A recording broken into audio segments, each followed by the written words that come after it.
external forces and you have internal forces that are affected by the external forces. But through my faith, I have come to believe that your worth does not change, it is not diminished, it is not, cannot be taken away from you because it's something that you were created with. It comes from, for me, it's God, from the Creator. You're given that from the time you're born, and that's where your worth is. And the complexity comes in when you battle with the world and all the world is telling you and how you should be and what your worth is, and so that then you have that internal struggle and you have to overcome that struggle. But it's a lifelong thing. It doesn't just happen. Well, I was going to just ask you about a couple of the internal factors. Like, can you give me an example? I mean, I have several things that I struggle with, but. Oh, well, I think you come into this world and you're just an open book. Or a blank slate. Or a blank canvas. Or what did you say, Ruthie Joy? Blank slate. Oh, blank slate. Canvas or a piece of paper. And I believe that God has designed our families and those people that are nurturing us to instill in us qualities of our worth. But because When you say qualities of our worth, other people instilling that, like, what do you mean, like our parents or our husbands or? Yeah, people that are in your area of influence. And because of trauma that they've lived, and trauma that their parents have lived, and trauma that their parents have lived, we are fractured. All of us are fractured, so you come out fractured.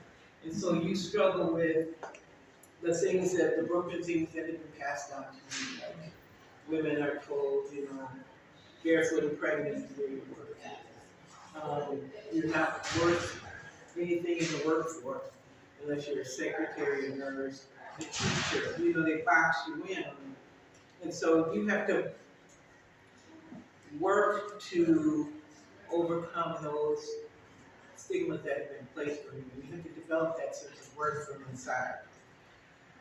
Do you have any particular strategies, either of you, that, I mean, I know you can speak to how you're feeling with the creation of some of your work. Like, I think when Ruthie Joy and I were talking about the she-rolls and what inspired the she-rolls for you. Well, you call them she-rolls. I don't call them she-rolls. I call them women. Black women who have been downtrodden, who have risen up to, I don't give a damn type of thing. So my women are, even though they were in the 70s and their rights were totally taken away from them from the time they were born. So for me, it was like I had to bring them forth and say, okay, this is where I was. I am a baby boomer. I was a teenager during the 70s, and the clothing was out of this world. Yes. The afros, because of the revolution will be televised, like they always said, right? But like Chrystal said that, finding your worth is very hard to do, especially if you're downtrodden and have been told all of your life, like Chrystal said again, either be a nurse, a secretary, or whatever, but you can't be in corporate America. And I see that whole thing starting to go again with people taking away our rights as women. I mean, why are you going around trying to tell me that I have to report to you when my cycle comes on? Not that I have a cycle anymore, but I feel for the young Well, women. You have a daughter. Yeah, I have a daughter, and I feel for my granddaughter and my daughter and my nieces because they have to go through all of this crap. They have to fight the fight that we already fought. We thought we fought it. Yeah, well, we thought we won, but obviously. We won, but it's been overturned. So now we are in a position, which this is what I don't understand is like women are going against their own. Yes. They're just like, they don't understand that if we don't stick together, we're done for as women. So we have to go past that. Well, and I Talk in circles.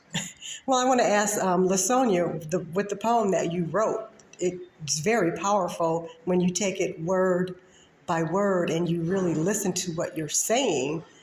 How deep did you have to dig to get comfortable with presenting? Um, I didn't grow up with a nurturing background, so I didn't have many adults nurturing me as a child, even artistically. I never even believed that I could have any type of life as an artist, because I'm a Black, poor girl. So as I carried that into my 20s and my 30s, and I, just venture out little by little, what happened is that I had to take a look at all of that from my past and how it was affecting me as an adult. All of the trauma, the pain of, just really not feeling supported as myself, and discover what that meant for me. It caused me to reflect a lot about, are these my ideas and feelings, or were these told to me, given to me, forced on me through society, through messaging, through movies, through all of these different avenues, because we tend to reflect what's told to us and we project it on each other too. Yes. And so that's a part of, like, you gotta break out of even that of like, well, why am I treating this person this way? Is that really coming from me, or is this like society telling me that because I am a certain type of whoever and looking whatever kind of way, that this is how I'm supposed to treat people? This is what I'm supposed to say. So it's when I wrote that poem, thinking about how that struggle is still going on for me today, questioning my own value. It does come from within. You cannot find it externally, but it is constant battle, constantly, because you still have to be out in the world. Yes. You still have to survive as a human being, but not lose what you learned of yourself and then continue to grow against it. And it's not easy, but you just continue to see the truth, rely on the truth, and go. So if you guys don't mind, I would like to do just informal kind of question for each of you guys too, in the audience, about how do you nurture yourself? How do you value yourself? What do you do to say, I am worthy? Who wants to be bold and start? I'll go first, okay? I call my friends and I tell them how much I appreciate them. There's another friend right there who we all appreciate. Hi, Teresa. So I call my friends and I tell them how much I appreciate the things that they do for me, because their love makes me feel worthy. It's true friendship, not the surface kind of stuff. Oh, hey, how you doing? Blah, blah, blah, blah, blah. Da, da, da, da, da. They care, and you can feel it. So that's how I nurture myself, by nurturing those friendships that matter to me. So who's next? I'm going to go to this brother right here. Go ahead. What's your name, sir? Anthony. Anthony. Yeah. Thank you, Anthony. Nurturing. I don't know much about nurturing. It's a new phenomenon for me that I'm kind of digging into, because I think it's necessary. Self-destruct. So as far as nurturing, I get a lot of nurturing from history. It gives me What kind of history are we talking about here? my history, Black history? Black history, African history, African history? however you want to present it. But so I get a lot of nurturing from that, because it kind of gives me a different foundation than I'm used to. I think my foundation, a lot of people where I'm from, their foundation is usually the same, their starting point is the same. So it kind of leads to similar kind of side effects. So I've kind of dig deeper. When you say side effects, Side effects, PTSD, not loving yourself, not loving people who look like you. oh yeah, I love that. Yeah. Just a lot of self-hatred that has just been really inculcated in us. So we just kind of have to figure that out. Really, it's the figure it out part, because I think there's something in you that makes you want to figure it out. And there's a battle, and I've seen people not fight that battle, and I know what that looks like. And I'm choosing to fight that battle. Excellent. I love it. Now I'm going to pick on you. What's your name, sweetheart? Kaylee? Yep. Okay. I think for me, it's really important to have like those close connections with other people and kind of go back to something more solid when you're feeling irrational or like you don't have that innate sense of worth. Like it's important to have that community and that loving bond with other people that isn't just surface level. And I think too, like, even if you don't have that connection with other people, like, you have to force yourself to live in moderation and, like, follow what you know is true and keep seeking after the truth, even when, like, everything else around you doesn't seem like it is true, or it's just projecting what, people think should be. So this is your mom? Yes. And so obviously you guys came together, so I love that. That is your support system, the two of you. So you have a pretty close bond, and you can go to her and talk to her. So that is your support system. What's your support system? What's your name? Laura. Laura. Hi, Laura. Hi. My kids. Your kids? Yeah, my husband. Again, a woman's worth. She's nurturing her family, but that's normally who does that. You can, what is that? I'm a woman. I can fry up the bacon and Bring home the money. yeah, do all of that. So women are doing all of those things right now. Hi, Claire Jorgensen just showed up. We love you, Claire. Hi. So yeah, so you take care of the house. I mean, I'm so tired of women having to take care of the children, take care of the house, take care of the husband, make sure the yard is looking good and, cook the dinner and blah, blah, blah, blah, blah. And then we have to be beautiful and sexy for our husbands on top of that. That's exhausting. Who can do all of that? I'm going to go pick on a man. Let me go pick on Mark now. So, Mark, what do you think about that? Well, I think nurturing is vital to your own self-discovery and self-worth. The reason I say that because coming from a faith perspective, if you can tap in and realize how much the Creator loves us, Yes. for me personally, this is stuff. Because I know when negative things come against me or traumas from the past, Mm-hmm. I have to get back to basics and tell myself. You had to get back to what? To basics. Okay. And tell myself, you're valued. God is important in your life and He loves you beyond what you could ever imagine. And so for me, that means stay away from isolation because that's an enemy. Again, personally, that's an enemy for me because I'm kind of at times aloof.